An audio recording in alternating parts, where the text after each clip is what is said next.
অখণ্ড মেদিনীপুর শিক্ষা সাধনা ও বিপ্লবের ক্ষেত্র, শিক্ষা আনে চেতনা। তাই মেদিনীপুরে শিক্ষার ক্ষেত্রে জাগরণ এসেছে। সে শিক্ষাকে প্রসারিত করার জন্য আমাদের পূর্বপুরুষরা বহু আন্দোলন করেছে। পূর্ব মেদিনীপুরের এগরার পাঁচরোল হাই স্কুলের প্ল্যাটিনাম জুবলি অনুষ্ঠানে উপস্থিত হয়ে এমনটাই মন্তব্য করলেন মেদিনীপুরের সাংসদ দিলীপ ঘোষ। তিনি জানিয়েছেন, জ্ঞানের কোনো সীমা পরিসীমা নেই। আমরা বিশ্বকে করোনার ভ্যাকসিন দিয়ে মানুষকে বাঁচিয়েছি। আজ এয়ারপোর্ট বন্দে মাতরম মিসাইল দেশে তৈরি হয়েছে। সাংসদ দিলীপ ঘোষ আরও জানিয়েছেন, আজও স্কুলের পরিকাঠামোর যথেষ্ট অভাব রয়েছে। তাই গ্রামগঞ্জেও প্রাইভেট স্কুলে পড়ছে বহু ছাত্রছাত্রী। রাজনীতির কারণে অনেক কিছুই আটকে আছে। তাই আমরা স্কুলের পরিকাঠামোর জন্য কিছু করতে পারছি না। তবু যতটা সম্ভব সাহায্য করার আমরা করছি।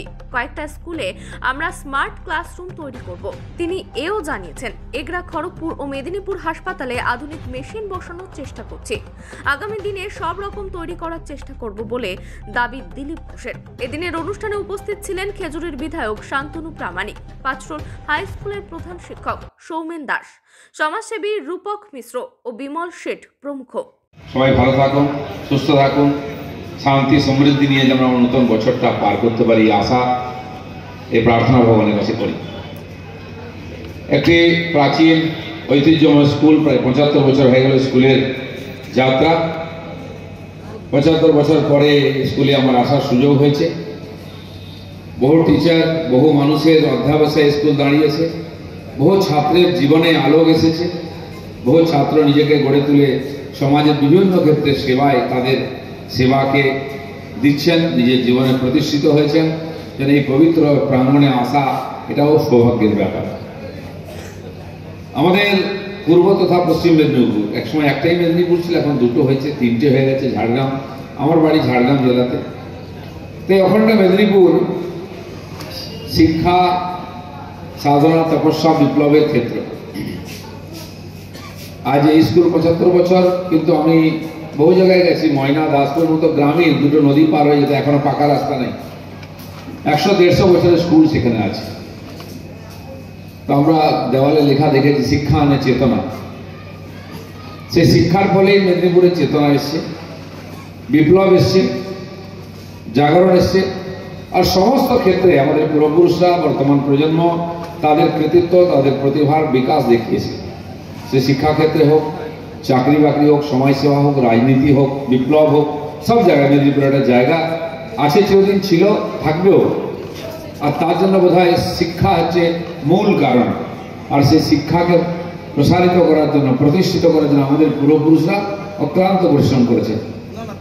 100-200 বছর আগে ব্রিটিশ আমলেও তাদের মনে হয়েছিল যে পরাধীনতার বন্ধন থেকে যদি আমাদেরকে মুক্ত হতে হয়, শিক্ষিত হতে হবে, চেতনা আনতে হবে, আর তারপরে মুক্তি আসবে। তো সেই জন্য সেই সময় গ্রামে গঞ্জে ব্রিটিশ তো পয়সা দেয়নি স্কুল করতে, কিন্তু আমাদের পূর্বপুরুষরা কেউ জমি দিয়েছেন, কেউ শ্রম দিয়েছেন, কেউ খড় দিয়েছেন, কেউ নিজে পরিশ্রম করে দেওয়াল তৈরি করেছেন। আর স্কুল তৈরি হয়ে গেলে যারা লেখাপড়া শিখেছিলেন সেই সময়, তারা নিজেরা সেবা দিয়েছেন পরবর্তী প্রজন্মকে শিক্ষিত করার জন্য।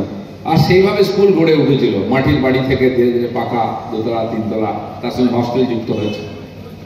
তো গ্রামের জাগ্রত জনতা, দূরদৃষ্টি সম্পন্ন আমাদের পূর্বপুরুষরা গ্রামে গ্রামে স্কুল তখন গড়ে তুলেছিলেন। সেই স্কুল থেকে বহু ছাত্রছাত্রী নিজের জীবনে প্রতিষ্ঠিত হয়ে, শিক্ষিত হয়ে গিয়ে আজকে বিশ্বের বহু দেশেতে বহু গুরুত্বপূর্ণ পদেতে সম্মানের সঙ্গে কাজ করছে। হয়তো আপনি দেখবেন, এই যে চন্দ্রযান তৈরি হলো, চাঁদের মাটিতে পৌঁছে গেল বিক্রম ল্যান্ডার, এমন জায়গায় পৌঁছেছে যেখানে তার ছবি পর্যন্ত কেউ তুলতে পারে আজ পর্যন্ত। সেখানে ভারতের চন্দ্রযান পৌঁছে গেল। এই চন্দ্রযানকে তৈরি করার পিছনে যারা তপস্যা করেছেন, সেরকম বহু বিজ্ঞানী, টেকনিশিয়ান আমাদের এই গ্রামগঞ্জের বিভিন্ন বাংলা স্কুল থেকে পড়াশোনা করে গেছেন, আর দিয়ে আজকে এত বড় সায়েন্টিস্ট হয়েছেন। সবাই ইংলিশ মিডিয়াম বা বড় বড় স্কুলে পড়েননি, IIT-তে পড়েননি, ইঞ্জিনিয়ারিং কলেজেও পড়েননি, কিন্তু জ্ঞানের কোনো সীমা পরিসীমা নেই। তাই এখান থেকে ছাত্রছাত্রীরা গিয়ে ওখানে পৌঁছেছে। আজ ভারতবর্ষ যে ভ্যাকসিন তৈরি করছে, ইতিহাসে প্রথমবার। আর বিশ্ব মানবতার উপরে সবচেয়ে বড় সংকট যখন এসছে, তখন আমরা তৈরি করেছি একটা নয় দুটো ভ্যাকসিন। আমাদের দেশে 140 কোটি লোককে দেওয়ার পরে আরো 150টা দেশের নাগরিকদের আমরা দিয়েছি, বাঁচিয়েছি। নাহলে কোটি কোটি লোক মরে যেত, হয়তো অর্ধেক মানুষই মরে যেত, শ্মশান হয়ে যেত। বহু উন্নত দেশ মেডিকেল সায়েন্সে এগিয়ে আছে, তারাও পারেনি, তারা মাথা নত করেছে, আমাদের সামনে হাত পেতেছে। এই যে ভ্যাকসিন তৈরি হয়েছে, তার পিছনেও আমাদের এই সমস্ত পরিবার থেকে, এই সমস্ত স্কুল থেকে, গ্রামগঞ্জ থেকে যেই ছেলেরা গেছে, তারা কেউ ডাক্তার হয়েছেন, কেউ সায়েন্টিস্ট হয়েছেন, তারা তৈরি করেছেন অক্লান্ত পরিশ্রম করে। মাত্র 6 মাসের মধ্যে সারা দুনিয়া দেখেছে, পারেনি কি? আর হয়তো সৌরাষ্ট্র থেকে আরম্ভ করে, এয়ারপোর্ট থেকে আরম্ভ করে বন্দে ভারত ট্রেন বা অমৃত ভারত ট্রেন তৈরি হচ্ছে, বিমান তৈরি হচ্ছে, ট্যাঙ্ক তৈরি হচ্ছে, মিসাইল রকেট তৈরি হচ্ছে। আমরা বিদেশ থেকে কিনতাম, দেখতাম, আজ আমাদের দেশের ছেলেমেয়েরা তৈরি করছে। এরকম গ্রামগঞ্জ থেকে, এরকম সাধারণ স্কুল থেকে পড়াশোনা করে গেছে, আর তারা দেশকে এগিয়ে নিয়ে যাচ্ছে। সেটা এই ধরনের স্কুলের গুরুত্ব অনেক।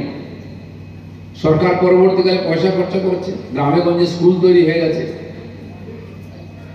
কিন্তু সেই স্কুলে পড়ার পরিবেশ নাই, বসার জায়গা নেই, যথেষ্ট সংখ্যক শিক্ষক নাই, শিক্ষাকর্মী নাই, বা যা যা পরিকাঠামো লাগে সেটাও যথেষ্ট নাই। তাই আজকে যখন বেশি শিক্ষার প্রয়োজন, এগিয়ে যাওয়ার দরকার আছে, সবাই পড়ার চেষ্টা করছে, তখন সেই সুযোগটা থেকে আমরা বঞ্চিত হচ্ছি। হয়তো প্রয়োজনের বেশি স্কুল হয়ে গেছে। আমিও আরো বেশি গ্রামের থেকে এসেছি, যে স্কুলে পড়েছি হেঁটে খাল পার হয়ে আমরা যেতাম উড়িষ্যার বর্ডার দিকে, ঝাড়গ্রাম, গোপীবল্লভপুর থেকে অনেক গ্রাম থেকে হেঁটে হেঁটে ছেলেমেয়েরা ওখানে আসতো, কেউ সাইকেলে আসতো, সাইকেল আনার উপায় নেই কারণ খাল পার হতে হতো। সেখানে পড়াশোনা করেছি আমরা, চপ্পল পরার দরকার ছিল না, হাফ প্যান্ট পরে যেতাম 10 অবধি। আজ প্রয়োজন হয়েছে, বহু ছেলেমেয়েরা পড়তে আসছে, কিন্তু স্কুলের পরিকাঠামো উপযোগী নাই। তাই দেখুন পাড়ায় পাড়ায় প্রাইমারি স্কুল, প্রাইভেট স্কুল গড়ে উঠছে, সে ইংরেজি মিডিয়াম হোক অন্য হোক, লোকের আস্থা ওদিকে চলে যাচ্ছে।